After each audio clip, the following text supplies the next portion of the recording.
I actually heard a lot of you kind of wondering what this was when you were walking in.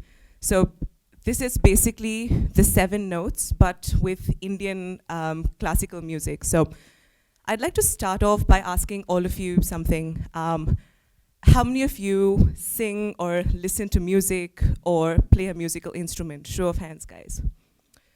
Great, that is perfect. So I'm going to be speaking about how music can really help you find yourself and really understand yourself and your emotions. Little bit of context. I'm trained in classical music for about 19 years. I've performed 313 concerts since '08, and it's something that I'm very passionate about and very, very happy to be sharing something very special to me with all of you. So, what is art really? I sing a type of music called Carnatic classical music, which is basically Indian classical music. So interesting fact about this music. Any guesses as to how old this music is? Actually, that is actually quite accurate. The music is around 1,500 years old. But oddly enough, I would classify this music as very, very modern because it's constantly evolving.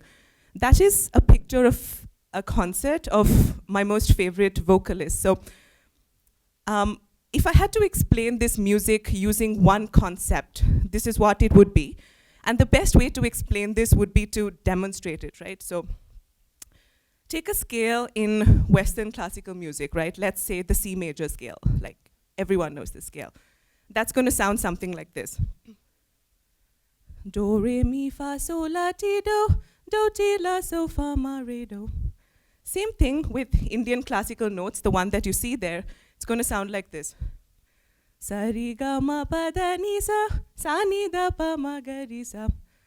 However, what I sang just now was just a skeleton without the life or the personality around these notes. So if I need to give personality into these notes and make it sound, and make it conform to the aesthetic Indian classical framework, this is what it's going to sound like. Sa ri ga ma pa da ni sa ni da pa ma ga ri sa. So what I basically did here was I utilized the space that lies between 2 notes and I linked one note into the next note. That space that lies between 2 notes is a concept called gamaka, and that is the crux of Indian classical music, and that's where the beauty of the music lies. Now, switching gears a little bit, right? So art or sport or any kind of passion that you have really teaches you a lot about yourself and teaches you a lot about life. So music has taught me a lot of things, but one thing that it has really taught me is how to win over failure. So, quick anecdote here. I was around 17 years old when I sang my first big concert. This was at a very prestigious music festival called the December Music Festival. Now, a week after my concert, I open the newspaper and I see my picture. And I'm like, cool.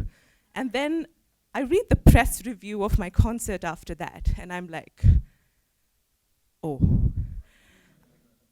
The reviewer has basically lambasted my concert in a nationally circulated newspaper read by thousands of people across the country. I was 17 years old. This was a huge blow to my ego. And this was honestly the first time that people were not taking me seriously, and I did not know how to react. This was the first time that I was an underdog at something and I did not know what to do. So I was devastated, but a few hours later, I was like, hey, the guy is right.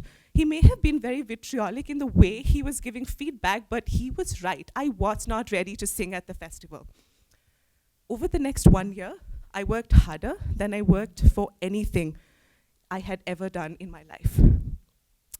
I woke up at 5 a.m. I practiced music for 3 hours every day. I trained actively. I sought feedback from my mentors, from my friends, from my peers. I did not eat ice cream for 8 years after that.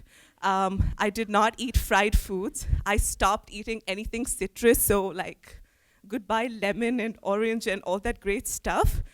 But I felt that this was worth it because a year later, I was invited to sing 6 concerts at the same music festival and received an award from the governor of the state. But when all of this happened, I didn't feel anything. I felt that the most satisfying part of this journey was the fact that I worked very, very hard and really learned so much about myself and so much about the art, and the journey was absolutely worth it.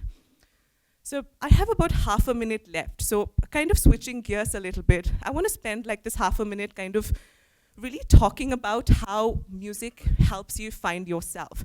So I used to be a big Celine Dion fan in like 6th grade, and I think I still kind of am. I think listening to someone like Sinatra kind of really helps you kind of get in touch with yourself because he's such an incredible musician. So let me leave you with one thing. Last week, I was walking from the metro station. I had the lovely trees and everything on my left, and I had beautiful historic buildings on the right. And I had my headphones on, and I was listening to exquisite music by my most favorite vocalist. There was a light wind blowing, and I felt like I was Wordsworth or something. At that moment, I really felt very peaceful. I felt one with the music, and I felt one with nature.